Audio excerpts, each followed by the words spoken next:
5 hidden signs na possible meron na palang pain ang inyong mga alaga.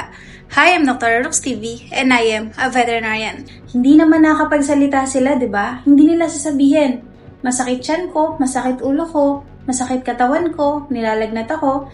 That's why, ang pinaka-importante ay napapansin mo at naoobserbahan mo ang inyong mga fur babies kung meron ba silang nararamdaman.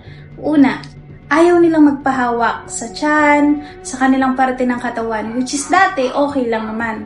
Pangalawa, bigla na lang ayaw nilang kumain kahit na paborito naman nila yung ulam. Minsan, puro ulam na lang yung kinakain pero ayaw na yung mga dog food or yung mga ibang pagkain. Pangatlo, tahimik. Hindi na siya katulad nung dati. Na dati sasalubong sa inyo kapag galing kayo sa labas, ngayon titingin lang, magawag lang yung buntot, matutulog na ulit. Pang-apat, laging tago ng tago. Merong vomiting, diarrhea. Usually, kapag more than 3 times na silang nagkaroon ng diarrhea, vomiting, hindi na yan normal. Last, ay nanghihina or nahihirapan silang maglakad.